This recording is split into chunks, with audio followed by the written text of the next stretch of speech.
السلام علیکم دوستو، آج ہم بات کرنے والے ہیں ترکی کے بارے میں کہ ترکی میں کن پیغمبروں کا مزار موجود ہیں اور کس شہر میں واقع ہیں، اور ترکی جانے کے لیے ویزا کی کون سی دستاویزات کی ضرورت ہے، اور ترکی کا کیپٹل استنبول کی تاریخ کے بارے میں جاننے کی کوشش کریں گے۔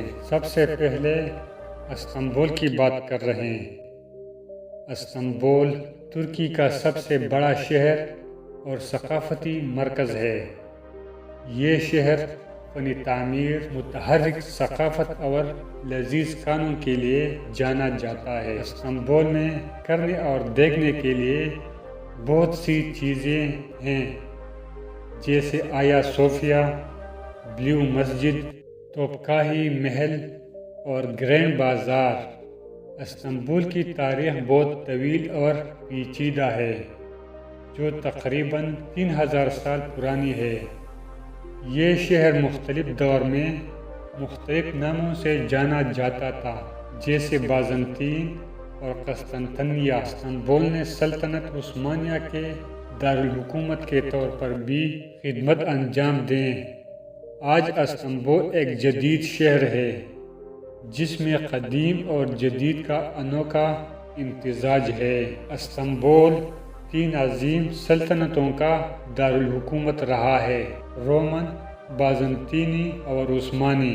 دوستو، اب بات کرتے ہیں پیغمبروں کے مزارات کے بارے میں، جن میں سے ایک حضرت یوشع علیہ السلام کا مزار ہے۔ یہ مزار باسفورس کے کنارے واقع ایک پہاڑی پر ہے اور مقامی لوگوں کے لیے ایک مقدس مقام ہے۔ اس کے علاوہ استنبول میں حضرت یحییٰ علیہ السلام اور حضرت دانیال علیہ السلام کے مزار بھی موجود ہیں۔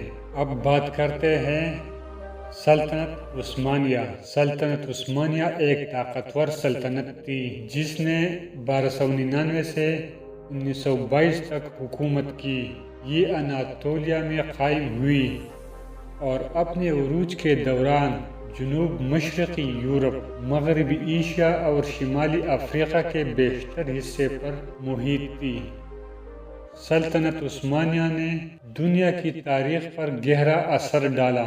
سلطنت عثمانیہ کی حکومت ایک بادشاہت تھی، جس میں سلطان سربراہ مملکت تھے۔ سلطان کے پاس لامحدود طاقت تھی اور وہ اپنی مرضی سے قوانین بنا اور منسوخ کر سکتے تھے۔ دوستو، اب بات کرتے ہیں پاسپورٹ اور ویزا۔ پاکستانی لوگ کیسے جا سکتے ہیں؟ پاکستان سے ترکی جانے کے لیے آپ کو ویزا کی ضرورت ہوگی۔ اس کے لیے آپ کو کچھ اہم دستاویزات کی ضرورت پڑے گی، جیسے کہ آپ کا پاسپورٹ، فلائٹ ٹکٹ، ہوٹل کی بکنگ اور بینک اسٹیٹمنٹ، اور ویزا کی فیس بھی ادا کرنی ہوگی۔ آپ کو ترکی کے سفارت خانے یا قونصل خانے سے ویزا کے لیے درخواست دینی ہوگی۔ ویزا حاصل کرنے کے بعد آپ فلائٹ کے ذریعے ترکی جا سکتے ہیں۔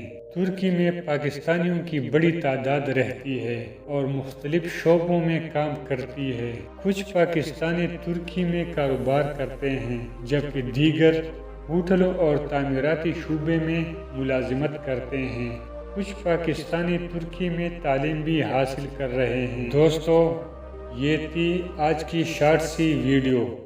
اگر ویڈیو اچھی لگی ہو تو ویڈیو کو لائک کریں۔ اگر چینل پہ نئے ہو تو چینل کو سبسکرائب کرنا نہ بھولیں۔ ویڈیو دیکھنے کے لیے شکریہ۔